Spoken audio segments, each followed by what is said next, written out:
Alhamdulillahi Rabbil Alamin, wassalatu wassalamu ala ashrafil anbiya'i wal mursalin, nabina Muhammadin wa ala alihi wa sahbihi ajma'in. Assalamu alaikum wa rahmatullahi wa barakatuh. Құрметті бауырлар, біраз уақыт бойы менің осы каналымдағы видеолар тоқтап қалды, сонымен қатар сабақтарым да тоқтап қалды.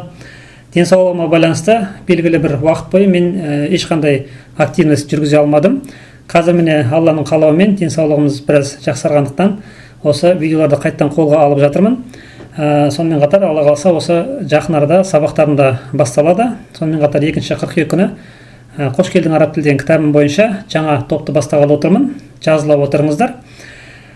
Біз бұған дейін Имам Науауидің 40 хадисі деп аталатын кітаптың арабша грамматикалық талдауын бастаған болатынбыз. 1-ші, 2-ші хадисті өттік. Міне бүгін біз Алла қаласа 3-ші хадисті өтеміз. Енді Алла тағаладан осылайынан осы кітабымызды толығымен соңына дейін жеткізуде бізге күш қуат жігер берсін деп Алладан тілейміз иншалла.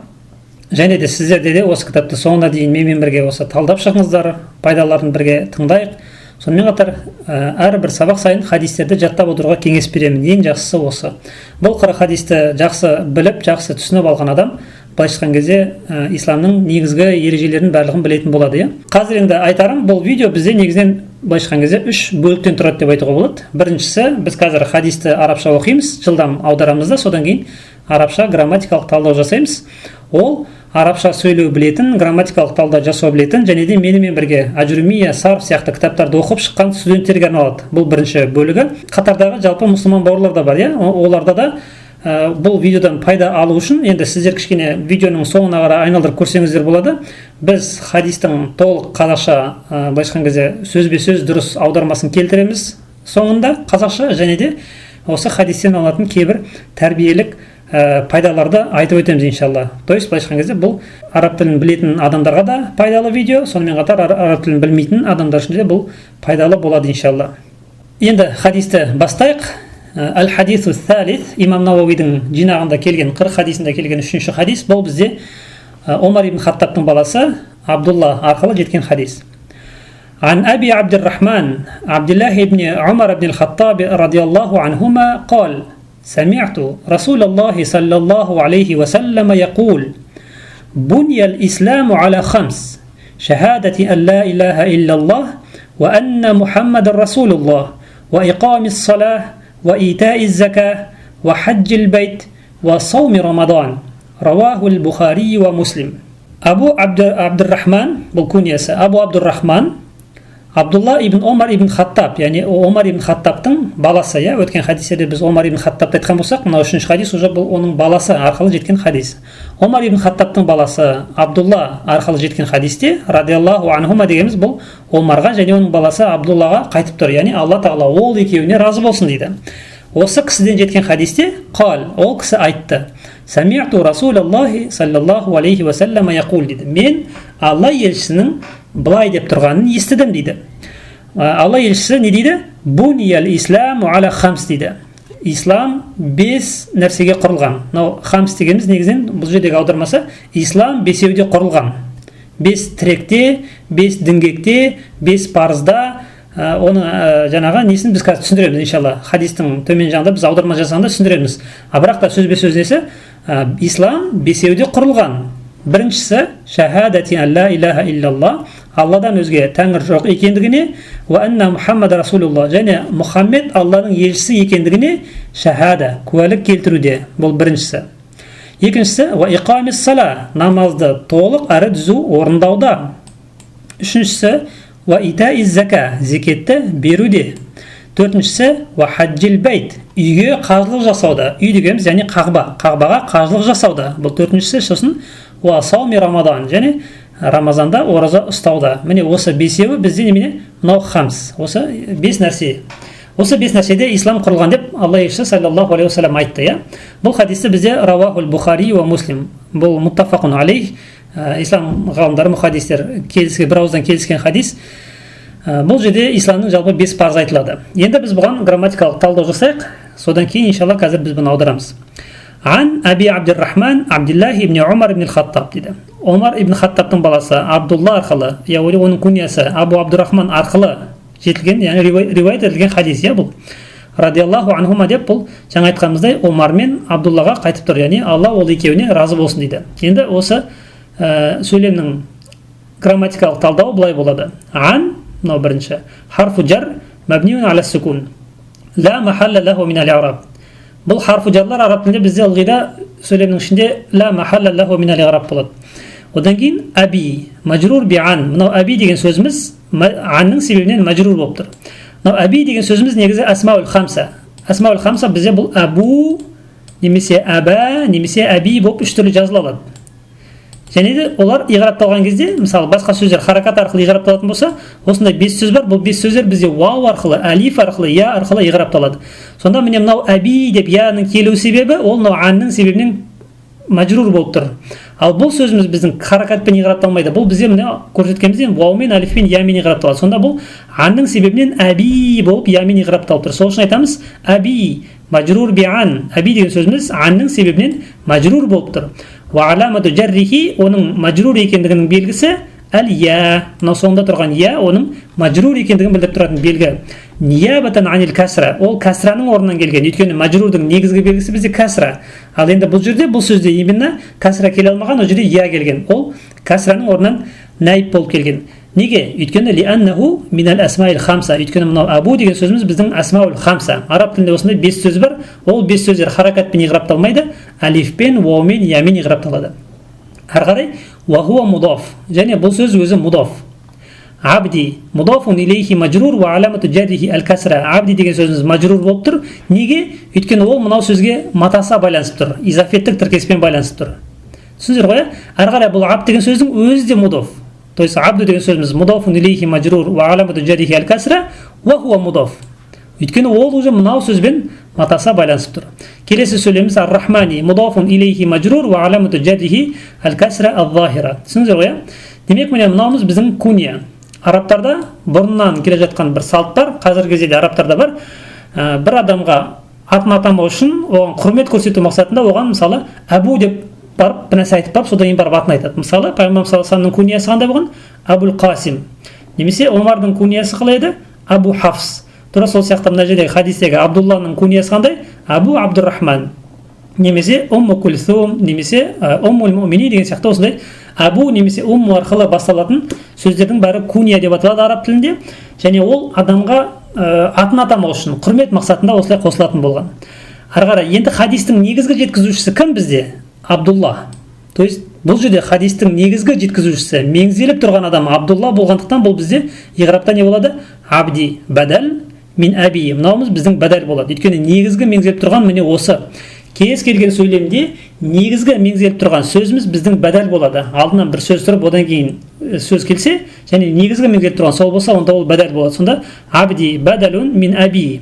Бұл касра болуының себебі, өйткені бұл бадал, мынау алдында тұрған аби деген сөзге ілесіп бадал болып келгендіктен касра болады. Өйткені мынау аби деген сөзіміз анның себебінен мажрур болып тұр. Түсіндіңіздер ғой? Содан абди бадалун мин аби мажрурун ва аламату жаррихи ал-касра ва хуа мудаф. Абди мудаф болды, сосын мынау Алла деген лафзул жалалаға ол не болды? Мудаф болады. Ал мынау лафзул жалала мудаф илейхи болды. Сонда міне Алла лафзул жалала мудафун илейхи мажрур ва аламату жаррихи ал-касра. Ары қарай ибни. Ибн деген сөзіміз ылғи да біз айттық. Алдындағы сөзге сифа болады, сифа, яғни наат. Өзінен кейінгі сөзге мудаф болады ол. Міне сонда ибн сифатун ли абдилла, Абдулла дегенді сипаттап тұр. Бұл ибн деген сөз, яғни баласы. Мажрурун ва аламату жаррихи ал-касра ал-захира ва хуа мудаф. Сосын Умар деген сөзіміз мудафун илейхи мажрур. Бірақ та Умар деген сөзіміз міне мажрур болу керек еді, касрамен, бұл фатхамен болып тұр. Негізі Умари болу керек еді, бірақ Умара болып тұр. Неге? Өйткені бұл лианнаху мамнуъ минас сарф. Өйткені бұл Умар деген сөзіміз біздің касра қабылдай алмайды, тәнвин қабылдай алмайды. Бұл бізде мамнуъ минас сарф. Не себепті ондай? Лил аламия, өйткені ол адамның аты, уал адл, және басқа формуладан өзгеріп келген сөз. Бұның негізгі түрі амир дейді. Араб тіл ғалымдар айтады, Умар деген сөздің негізгі түбірі амир еді, бірақ та оны Умар деп өзгерткен дейді.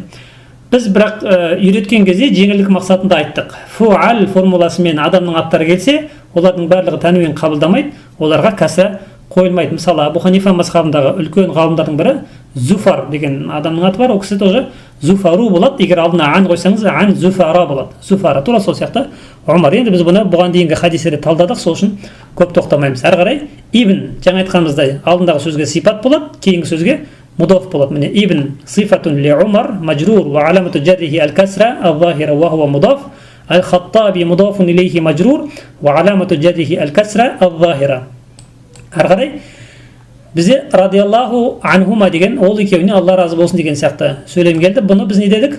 Джумлатун дуаиятун и'тирадия. Дұғалық мағынадағы и'тирадия деген сөз аралық сөйлем деген сөз. Аралық, яғни ортаға жақшамен келіп түсетін сөйлемдер. Араб тілінде сондай сөйлемдердің бәрі джумлатун и'тирадия деп аталады. Яғни ол алдыңғы сөйлемге де, кейінгі сөйлемге де ешқандай қатысы жоқ, ешқандай әсері жоқ. Ол былай айтқан кезде ортадан келіп түсетін сөйлемдердің бәрі джумлатун и'тирадия деп аталады. Сонда бұл радиаллаху анхумамыз біздің дұғалық аралық сөйлем. Сол үшін бұл ла махалла лаха минал играб. Играбтың, яғни талдаудың ішінен алатын орны жоқ дейді. Түсіндіңіздер ғой?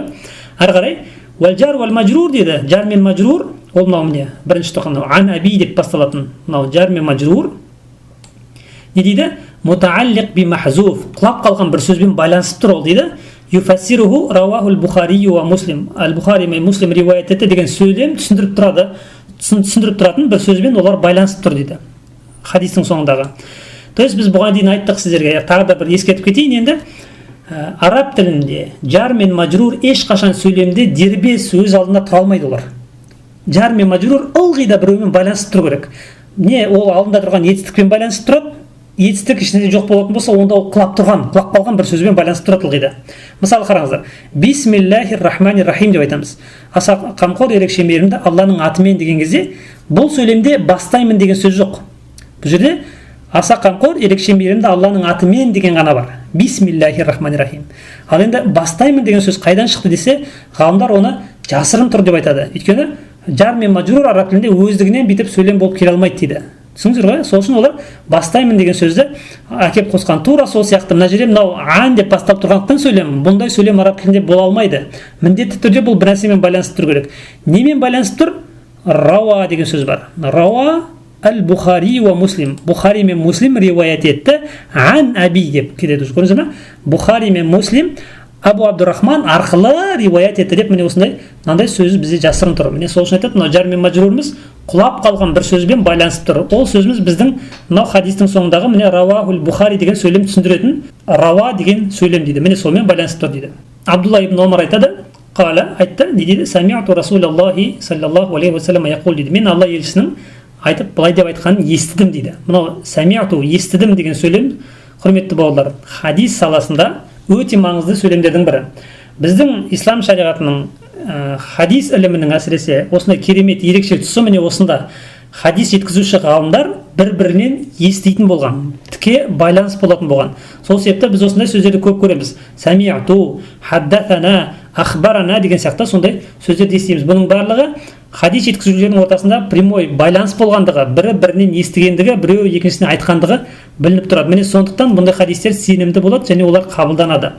Ал енді сіздер енді болашақта хадис ілімін оқитын болсаңыздар көресіздер, кейбір хадистерде тізбек ортасында түсіп қалады, немесе ортасындағы сами'ту, естідім деген сөз айтылмауы мүмкін, ахбарана деген сияқты сөздер айтылмауы мүмкін. Міне ондай хадистер уже кішкене күмән тудырады. Міне соған қарай кейбір хадистер сенімді, сенімсіз, тасталған, ойдан құрылған деп әртүрлі бөлініп кететін мысалы.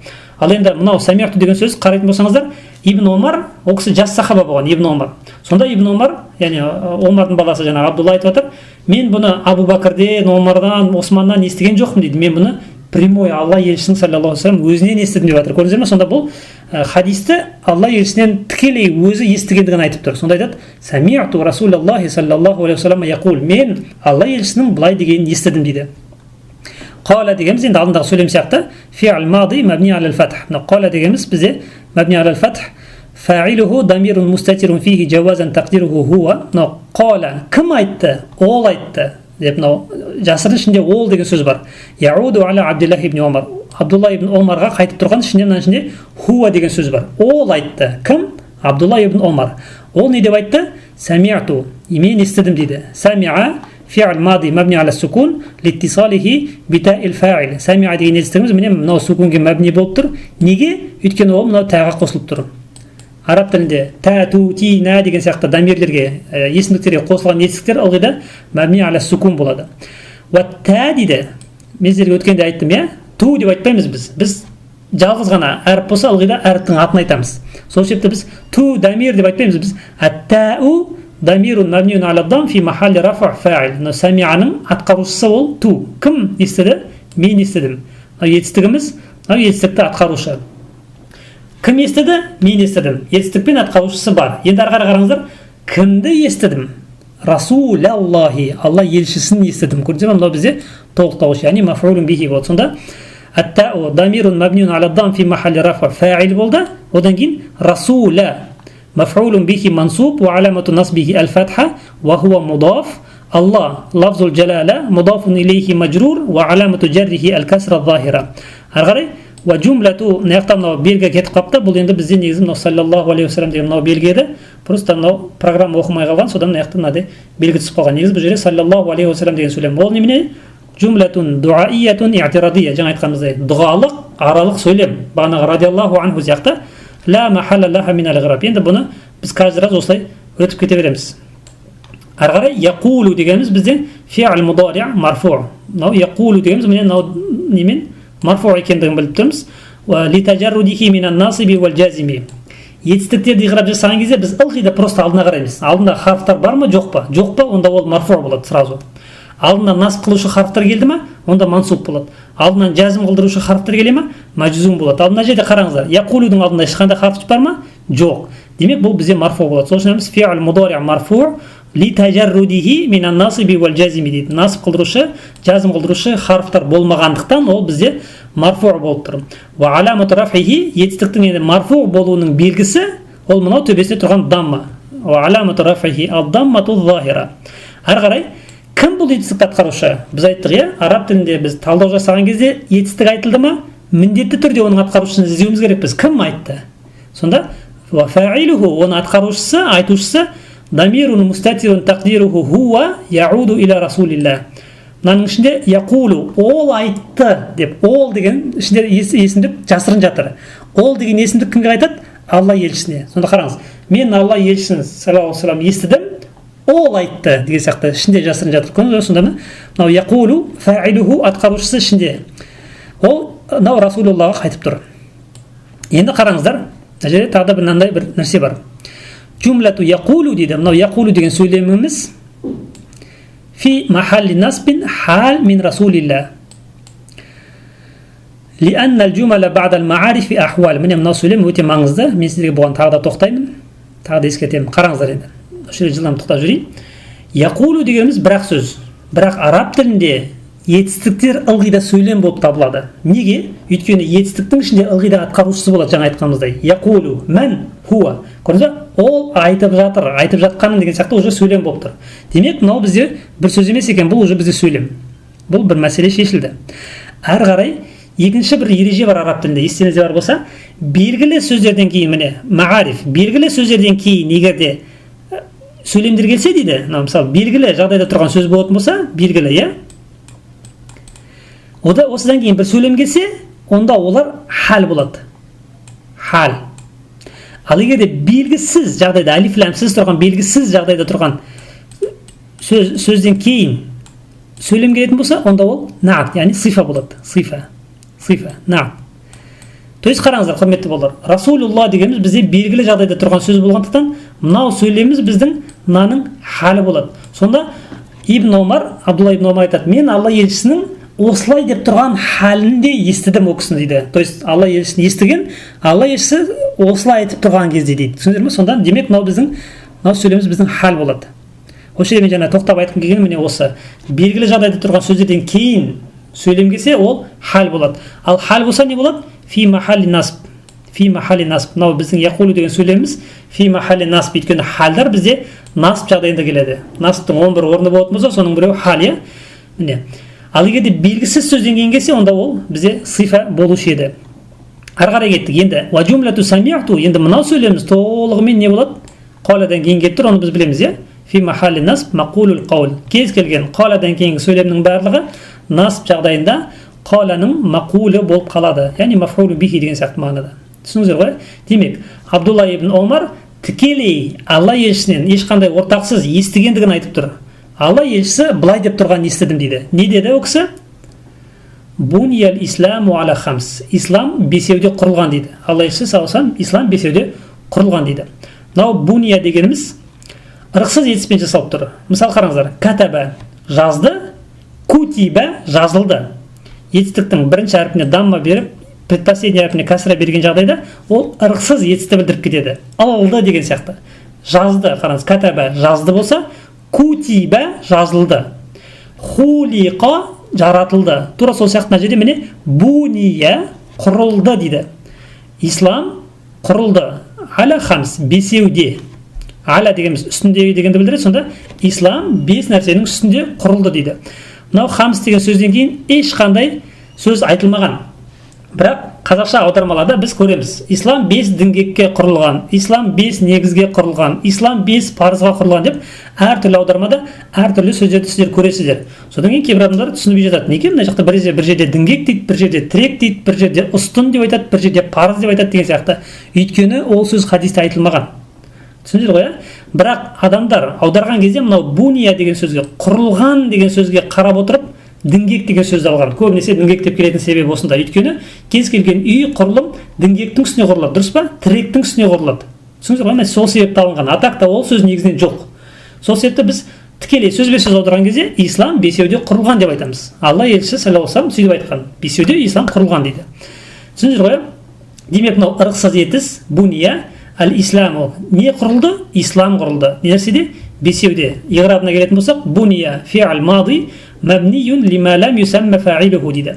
Бұлай айтқан бұл жерде әдептірек болады. Кейбір кезде біз мабни лил мажхул деп айтыламыз. Мабни лил мажхул, істеушісі белгісіз болған етістікке сондай формамен жасалып тұр деп айтамыз. Істеушісі белгісіз болған деп.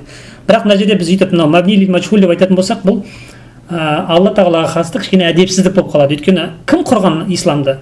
Дінді, шариғатта, ол Алла тағала. Ал Алла тағала бізде мажхул, яғни белгісіз деп айтамаймыз. Біз сол себепті біз бұл сөзді қолданған дұрыс емес бұл жерде. Бұл жерде біз былай айтқанымыз дұрыс. Буния фи'л мади мабниюн лима лам юсамма фа'илуху деп айтқан жақсы. То есть бұл ырықсыз етіс деп болса айтқан дұрыс. Содан кейін мабниюн алал фатхи. Буния мабниюн алал фатхи. Ары қарай енді ырықсыз етіс келген кезде бізде одан кейін не келуші еді? Фа'ил ма? Жоқ. Наиб фа'ил келеді. Демек бізде ал-исламу не құрылды? Ислам құрылды.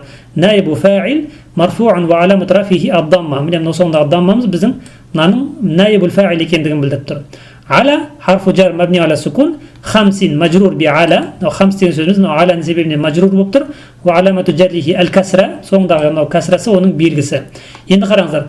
Бағана айттық қой біз, жар мен мажрур ешқашан жалғыз өзі тұра алмайды. Олар ылғи да брелок болып бір нәрсеге байланысып тұру керек. Алдында етістік болса, соған барып байланысады. Етістік жоқ болса, онда құлап қалған бір сөзге байланысады деп айттық. Міне мына жерде бізде аля хамс дегеніміз мынау бунияға байланысып тұр. Сонда буния аля хамс. Бес нәрседе құрылған деп. Түсіндіңіздер ғой? Сонда міне жар мен мажрур мутааллиқ би буния. Енді осы хамс деген сөзді біздің Алла елшісі жеке-жеке таратып түсіндіреді. Неге біз мынаны аударған кезде негізге, немесе парызға, немесе тірекке деген сияқты сөзді қостық? Өйткені сан жалғыз өзі тұра алмайды ешқашан. Мысалы қараңыздар, мен 20-ны көрдім десем, сіздердің бастарыңызда, ешқайсыңыздың басыңызда бір нақты бір нәрсеге келген жоқ. Мен 20-ны көрдім деген кезде бірден бәріңіздің бастарыңызда сұрақ туады. Нені көрдің сен 20? 20 сиырды, 20 жылқыны, 20 кітапты, 20 қаламды деген сияқты көрдіңіз ба? Мен 20-ны көрдім десем, бәріңіздің бастарыңызда неше түрлі ойлар кетті. Кез келген тілде сан күңгірт болып келеді. Міндетті түрде ол санды ашатын бір нәрсе керек бізге. Сол үшін біз айтамыз, 20 қаламды көрдім, 20 кітапты көрдім деген сияқты. Тура сол сияқты. Мына жерде міне ислам бесеуде құрылған дегеннен кейін біз аудармада бесеуде дегеннен кейін бір сөзді талап етіп, содан кейін еріксіз сөйтіп қосып аударамыз. Содан біз ислам бес тіректе құрылған деп айтамыз. Түсіндіңіздер ғой? Ал тірек деген сөз негізі хадисте жоқ. Ары қарай енді Алла елшісі саллаллаху алейхи ва саллям хамс бесеу дегенде бізге түсіндіріп ашып былай дейді. Шахадати куәлікте, міне бесеуде құрылған. Не нәрседе? Куәлікте құрылған. Көрдіңіз сонда? Мынау кәсірамыз біздің не себепті кәсіра болып тұр? Ол мынау хамс деген сөзге ілесіп тұр. но хамс дегенде ашып жатыр. Былайша айтқан кезде хамстан кейінгі мынау шахада деген сөзіміз біздің бәдәл болады. Негізгі буниямыз айтылып тұрған ол осы шахадаға қатысты. Ислам бесеуде құрылғандығы айтылып тұр дұрыс, бірақ негізінен не нәрсеге құрылған? Шахадаға құрылған, намазда құрылған, зекет деген сияқты осылай түсіндіңіздер ғой? Соның шахадати ан ла илаха иллалла, Алладан өзге Құдай жоқ екендігіне және Мұхаммед Алланың елшісі екендігіне куәлік етуде, мынау біріншісі, куәлік етуде құрылған.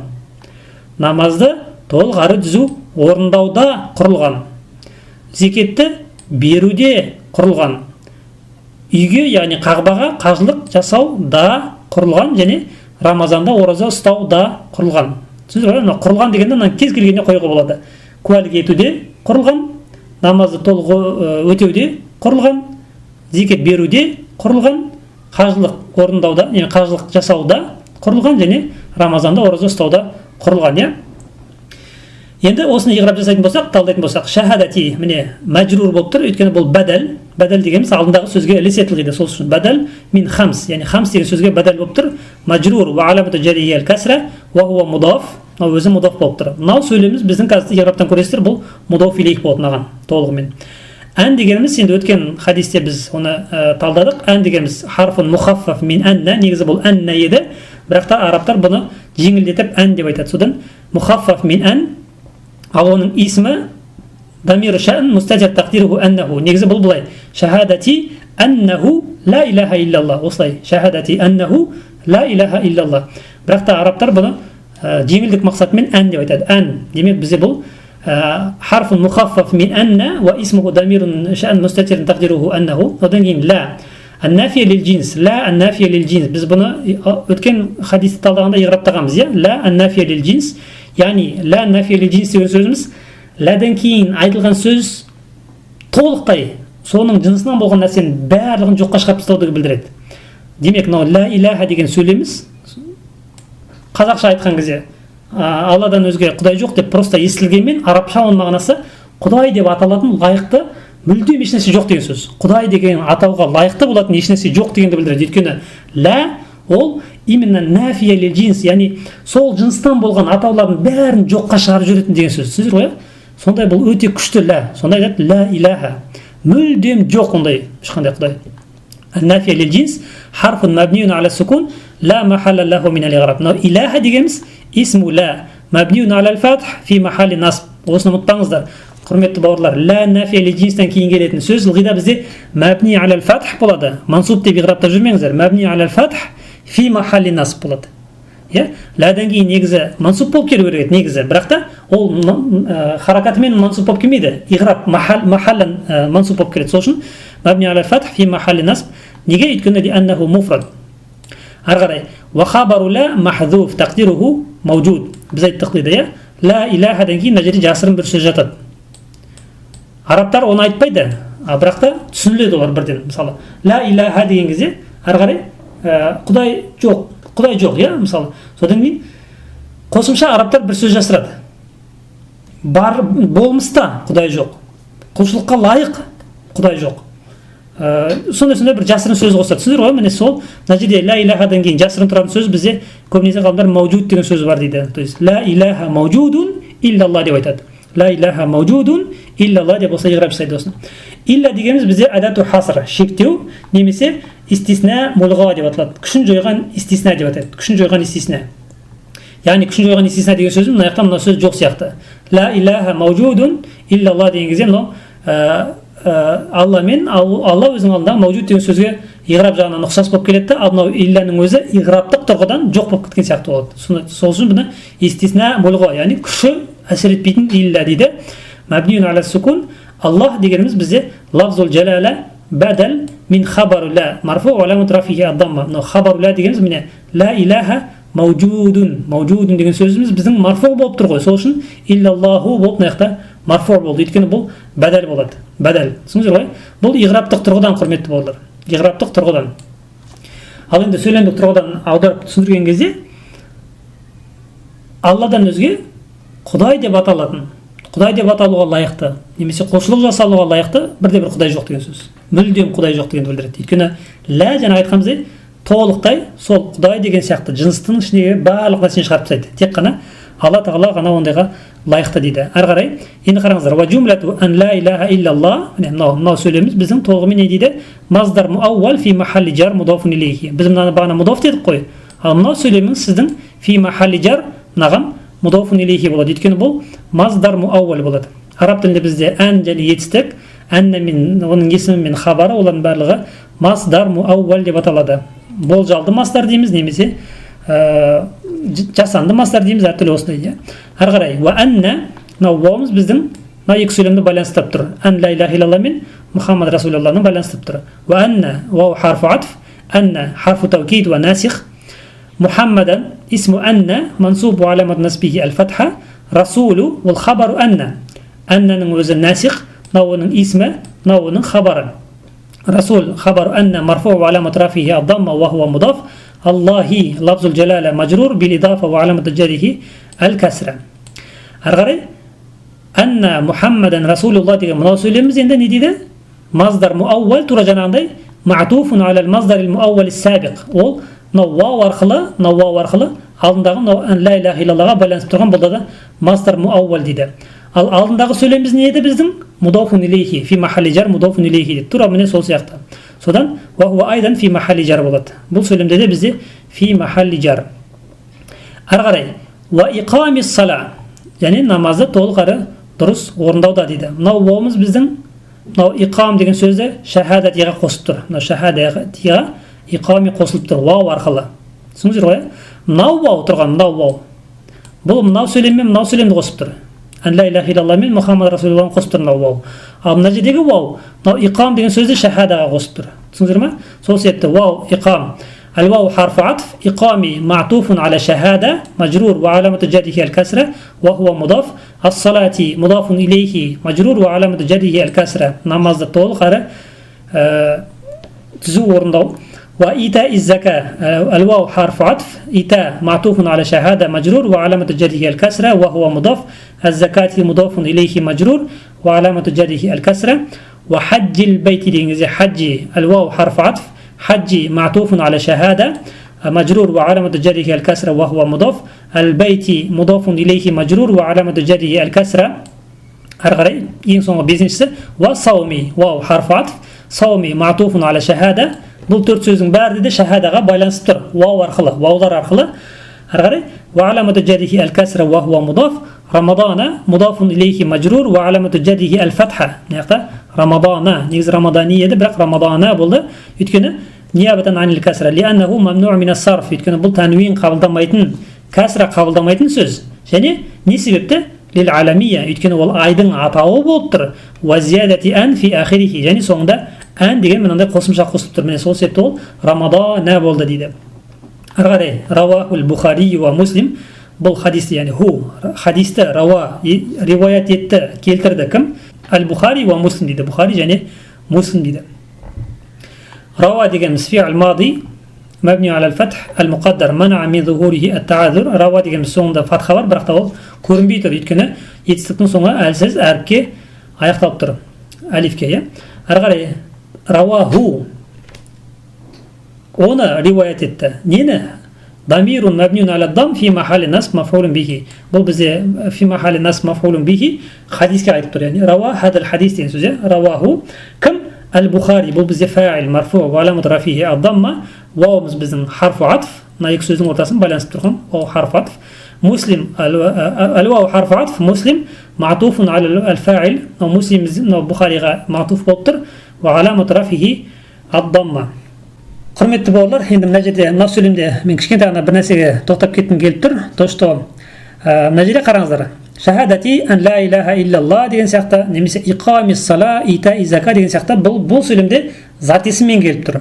Өткен хадисте біз ан ташхада ан ла илаха иллаллах, ан туқимас сала деп етістікпен келтірген болатынбыз. Көрдіңіздер ғой?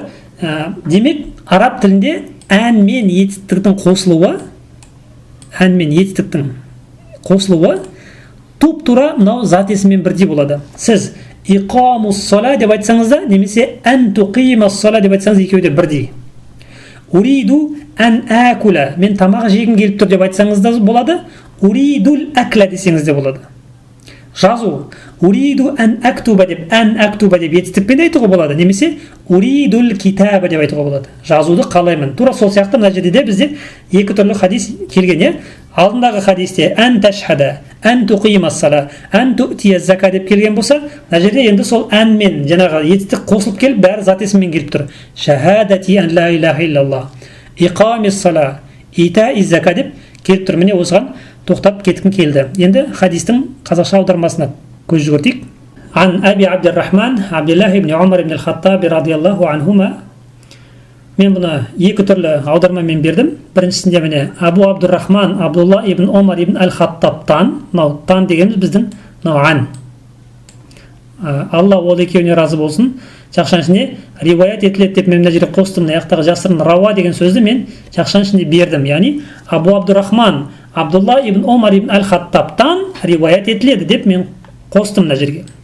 Екінші аудармада Абу Абдуррахман Абдулла ибн Умар ибн ал-Хаттаб арқылы, бұл да ан, Алла ол екеуіне разы болсын, риуаят етіледі деп қостым. Мынау риуаят етіледі деген сөзді қосуға принципе болады. Өйткені ол анау бисмиллахи рахмани рахим сияқты. Алла аса қамқор, ерекше мейірімді Алланың атымен бастаймын деп біз қосамыз ғой. Тура сол сияқты риуаят етіледі деп қосуға болады. Иншалла, онда тұрған ешқандай сөкеттік жоқ. Енді айтады. Қала, ол айтты. Міне біз оны ол айтты деп мына жерге бір бердік.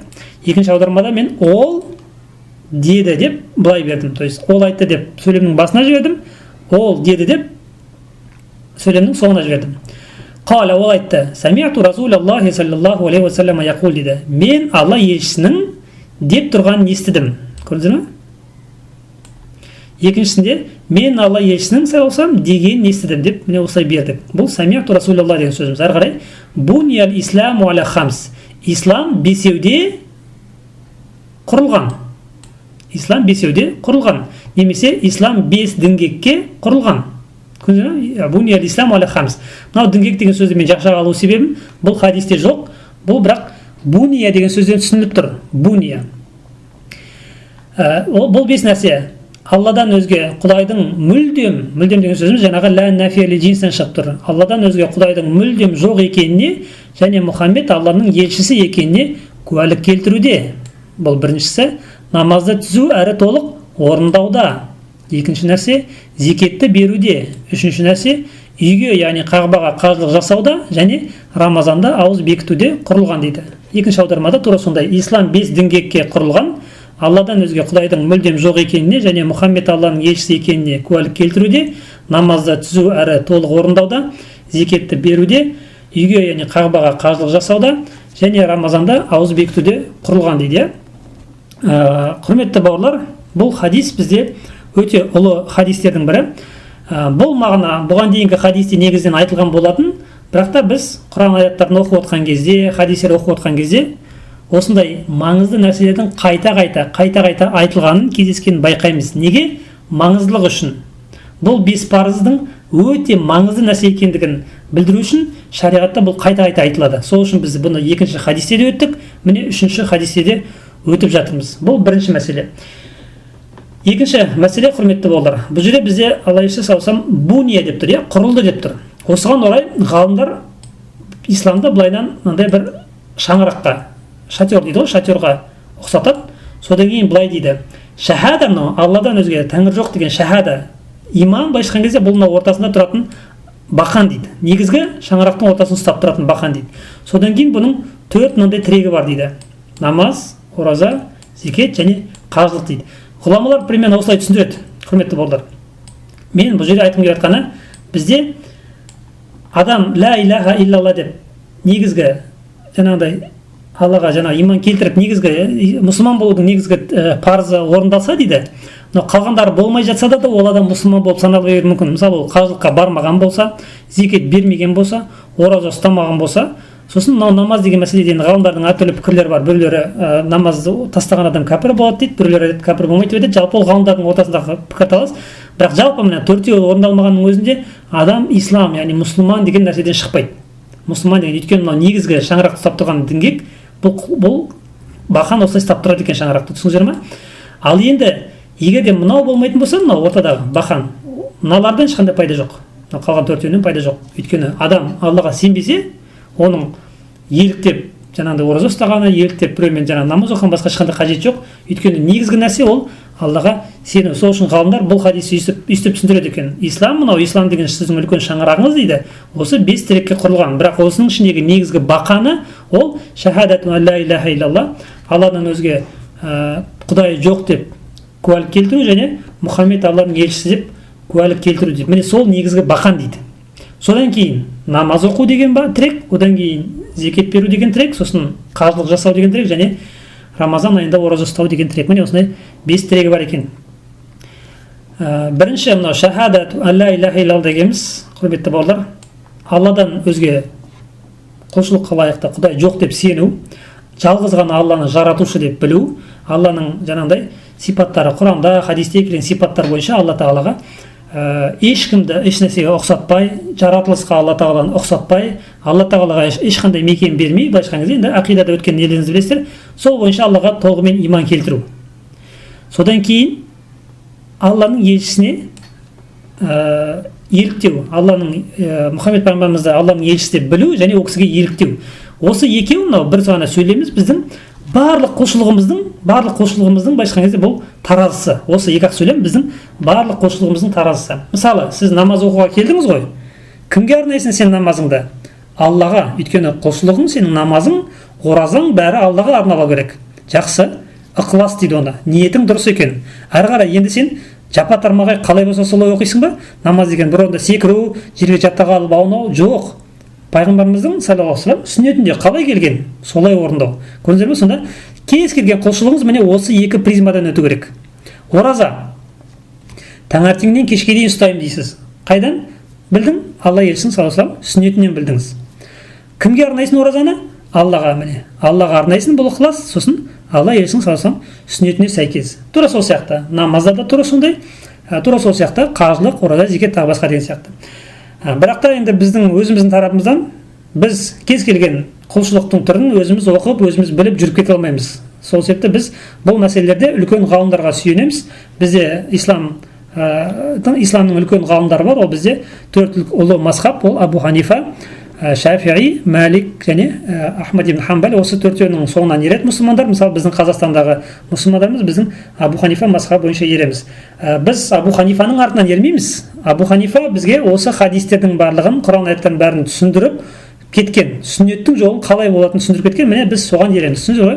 Сол себепті ол кісілердің соңдарынан былайша айтқан кезде өзінің соңынан ермейсің. Ол кісілердің айтып кеткен, бізге түсіндіріп кеткен сүннет бойынша, міне сол бойынша біз Алла елшісінің артынан немесе сүннетке ереді екенбіз, құрметті бауырлар. Енді осы хадистен алынатын тағы да бір қосымша кейбір мәселелерге келетін болсақ, мынау қажылық деген сөз кейбір хадистерде бізде шамасы келу деген сияқты шектеумен шектеліп келеді. Шамасы келу. Егер шамасы келсе, қажылыққа үйге жаңағы жасасын деген сияқты. Түсіндіңіздер ғой? Бұл 5 құлшылықтың 5-еуі, мынау мысалы біріншісі бұл жүрекпен атқарылатын құлшылық. Одан кейін зекет дегеніміз бізде малмен атқарылатын құлшылық. Рамазан дегеніміз мынау біздің жанымызбен, денсаулығымызбен және немізбен, нәпсімізбен атқарылатын. Енді былайша айтқанда бұның бәрі нәпсімен атқарылатын құлшылықтар. Қажылық дегеніміз бұның ішінде бізде зекет сияқты малмен атқарылатын нәрсе де бар, сосын денемен атқарылатын нәрсе де бар. Мынау намаз дегеніміз, құрметті бауырлар, осы барлық құлшылықты қамтып тұратын нәрсе. Барлық құлшылықты. Сіз мынау Қайрат Жолдыбай деген ұстазымыздың біз айтқан сөзі бар. Намаз өзінің бойында бүкіл мынау исламның 5 парызын қамтып тұратын құлшылық дейді. Былай қарап отырсаңыз, неге? Өйткені сен Аллаға деп намазды оқып бастайсың. Алла үшін деп бастайсың. Пайғамбарымыз саллаллаху алейхи вассаламның сүннетіне сәйкес тұрасың, қолыңды көтересің деген сияқты. Осылай, то есть бұл жерде шахада айтылып тұр одан кейін. Бұның ішінде зекет бар дейді. Яғни сен өзінің 24 сағат уақытыңнан белгілі бір уақытты зекет қылдырып Алла тағалаға арнайсың. Бұның ішінде ораза бар. Өйткені сен намазда тұрған кезде бір нәрсе жұтып қойсаң, намазың бұзылады. Еш нәрсе тамақ ішсе жеуге болмайды деген сияқты. Және бұның ішінде қажылық бар дейді. Өйткені сен жүзіңді қыблаға, қағбаға қарап жасайсың. Мысалы, сен ораза ұстаған кезде қағбаға қарамайсың, зекет берген кезде қағбаға қарамайсың, бірақ именно қажылықта сен қағбаға қарайсың, тура қажылық сияқты дейді. Сол сияқты мынау намаз дегеніміз, жаңа Қайрат ұстазымыз айтқандай, құлшылықтың 5 парыздың бәрін қамтитын құлшылықтардың, ұлы құлшылықтардың бірі. Намаз деген сөз, мынау сала дегеніміз, бұл байланыс деген сөзден шығады. Яғни пенденің Раббысымен, Алла тағаламен байланыс орнатуы. Тағы да бір мағынасы бар, дұға дейді. Сонда бұл Алла тағалаға жалбарыну, былайша айтқан кезде дұға ету. Мына жерде көп хадистерде иқам деп келеді. Иқам намазды тұрғызу деп келеді. Ан туқима деп келеді, намазды тұрғызу. Бұл намазды өтей салу жылдам не емес, бұл тұрғызу. Хақсын өтеп тұрып оқу, толық оқу, түзу оқу. Толық оқу дегеніміз жаңағыдай барлық рүкіндерін сақтап отыру, рүкуқта дененің барлығы басылғанша оқу, сәждеде дененің бәрі басылғанша жату деген сияқты, тура сол сияқты түзу оқу. Яғни Алла Расулының сүннетіне сәйкес оқу, міне. Осыны бізде иқамус сала деп атайды. Ал енді сіз келдіңіз, тез оқып кеттіңіз, немесе жаңағыдай Пайғамбар саллаллаху алейхи жасамаған кейбір нәрсе жасап кеттіңіз намазыңызда, ол уже кішкене дұрыс болып табылмайды екен. Бұл 5 парыз бізде Құран аяттарында да, хадистерде өте жиі айтылады, және де әрбір мұсылман негізі бұларды білу керек. Шахада мен намаз барлық мұсылманға бірдей парыз. Ол жерде ешқандай исключение жоқ. Ауру адам болсын, қандай адам болсын, бәріне бірдей парыз. Өйткені бұл ең негізгі екі үлкен парыз. Одан кейін денсаулығың жетіп тұратын болса, сапарда болмайтын болсаң, онда ораза ұстау саған парыз болады. Бірақ ораза бізде Рамазан айымен шектеліп тұрады екен. Одан кейін ақшаң болса, нысабына толған болса, зекет беру парыз болады екен. Шамаң жетсе, ақшаң болса, жолды көтере алсаң, қажылық, то есть ораза, зекет, қажылық, бұл үш құлшылық, ол денсаулық, уақыт деген сияқты нәрселермен кішкене шектеулі келеді. Ал енді шахада мен намаз ол барлық адамға, барлық мұсылманға парыз. Сол себепті барлық мұсылман міндетті түрде бұл екі нәрсені терең зерттеп, терең біліп жүру керек. Ал енді жағдай келіп, денсаулығы келді ме, уақыты келген кезде Рамазанның үкімдерін оқып біліп алған дұрыс болады. Кейін Алла Тағала нығметін беріп байып жата ма, зекетті үйреніп алған дұрыс болады. Осылай қалған құлшылықтар. Бірақ жалпы алғанда бұл 5 парызды әрбір мұсылман мейлінше білген дұрыс болады. Осы 5 құлшылықтың ішіндегі ең ұлысы ол бізде жаңа айтқанымыздай мынау шахадату ан ла иляха иллаллах, Алладан өзге тәңір жоқ деп сену және Мұхаммед оның елшісі деп сену. Міне бұл ең негізгісі. Біздің мынау ислам деп аталатын үлкен шаңырақтың бұл бақаны. Қарап отырсаңыздар, мыналардың барлығының ішінде именно мынау биік тұрады, маңызды саналады. Өйткені бұл біріншіден жүрекпен атқарылатын нәрсе. Екіншіден бұл сіз көзбен көрмеген жасырын тұрған нәрсеге сену. Сондықтан да бұл ұлы нәрсе болып салады. Мысалы, сіз кез келген мұсылман емес адаммен сөйлеспейтін болсаңыз, сіз бен оның ортасындағы айырмашылық то, что ол тек көзбен көрген нәрсеге ғана сенемін мен, а так мен сенбеймін деп айтады. Ал сіз мұсылмансыз. Сіз көзбен көрмесеңіз де сіз сенесіз бұндай нәрсеге. Және бұл көзбен көрмесең де сену барлық нәрседен, барлық парыздардан жоғары тұратын нәрсе, ең ұлы нәрсе. Түсіндіңіздер ғой? Сонымен қатар мынау зекет беру дегеніміз бізде қоғамға жақсылық жасау, адамның қоғаммен байланысының бір көрінісі. Біз білеміз, адамның 3 түрлі байланысы болады. Адамның Алламен байланысы, ол жаңағы құлшылығы тағы басқасы. Екіншісі адамның өз-өзімен байланысы, өз-өзінің денсаулығына қарау тағы басқа. Және үшіншісі адамның қоғаммен байланысы. Міне мынау зекет сонда осыған келеді екен. Өйткені зекеттің былайша айтқанда сен берген кезде өзіңе сауабы жүреді, және плюс ол жақта қоғамда кедейлер азаяды, қоғамда экономикалық тұрақтылық тұрады деген сияқты. Міне сондай қоғамдық пайдасы бар екен, құрметті бауырлар. Сонымен қатар осы парыздарға жақсылап тұрып, ой жүгіртіп, көз жүгіртіп, жақсылап ойланатын болсаңыздар, бұның барлығы адамның нәпсімен күресуге шақырады. Ең үлкен жихад, ең үлкен күрес, ол сенің қару алып, біреумен соғысу, біреуді өлтіру ол емес. Ең үлкен күрес сен өзіңнің нәпсіңмен күресуің. 5 уақыт намазға уақыт бөлу, ол да сенің нәпсіңмен күресуің. Басқалардың барлығы телевизор көріп, олимпиада көріп, көшеде жүріп, қыдырып бір нәрсе жүрген кезде сен белгілі бір уақыттарда намазға уақыт бөлуің керексің, нәпсіңді жеңуің керексің. Зекет беру. Басқа адамдар ешнәрсе шығармай жатқан кезде сен тапқан өзің маңдай теріңмен тапқан ақшаның белгілі бір бөлігін шығаруың керексің. Қажылыққа бару, ол да сен нәпсіңмен күресу. Ол жаққа барған кезде, мысалы сен айтайық, ихрамда жүрген кезде қатты терлейсің, шаршайсың, тағы басқа деген сияқты, массаж қайта келіп бетіңді шағап тағы басқа, мысалы сен сондай кездерде массаны өлтірмеуің керексің. Ол үшін оның барлығы сенің нәпсіңмен күресуің. Оразаны енді 30 күн бойы ораза ұстау кезде, оны білесіздер, ол нәпсімен күресу екен. Демек, барлық құлшылықтың өзегі нәпсімен күресу. Егер де нәпсіні Алла үшін, Алла жолда сен тия алатын болсаң, жеңе алатын болсаң, нағыз күрес сол екен, құрметті бауырлар. Міне сол үшін бұл 5 парыздың барлығының түпкі өзегі ол не? Адамның өзінің нәпсімен күресуі. Сонымен қатар осы хадистен алатын ең соңғы мәселе, білім түсіндірген адам үйреткен кезде негізінен мысалдар келтіріп, бір нәрсеге ұқсатып отырып түсіндірген жақсы. Мысалы, Алла елшісі салсам, мынау исламның 5 тірегі болатындығын адамдар оңай есте сақтап қалу үшін оны алғанда құрылымға ұқсатып жүрген, шатырға ұқсатып жіберген. Ислам 5 нәрсеге құрылған дейді бітті. Сіз бірден уже 5 текті көзіңізге елестетесіз. Сосын төбесінде шатырды елестетесіз де, міне мынау шатыр, бұл ислам дейсіз. Мынау 5 тірегі 5-еу. Сосын жаттап аласыз жаңағы 5 нәрсе. Шахада, намаз, ораза, зекет, қажылық деп. Міне осылайынан білім берген адам білімді жеткізуде әртүрлі жолдармен үйрету керек. Бұл біздің Пайғамбар саллаллаху алейхи вассаламның үлкен тәрбиелік нелерінің бірі, әдістемелерінің бірі. Біз иншалла болашақта әлде біраз хадистер өтеміз. Сол кезде Пайғамбар саллаллаху алейхи вассаламның бірде айғайлап үйреткені, бірде жай айтып үйреткені, бірде күліп үйреткені, бірде осындай суреттеп үйреткен, бірде қабағымен үйреткен, сондай әртүрлі жолдармен сахабаларға осылай хадистерін үйреткен. Міне құрметті бауырлар, бізде енді осы хадистен алынатын пайдалар міне осындай. Хада والله أعلم سبحانك اللهم وبحمدك أشهد أن لا إله إلا أنت أستغفرك وأتوب إليك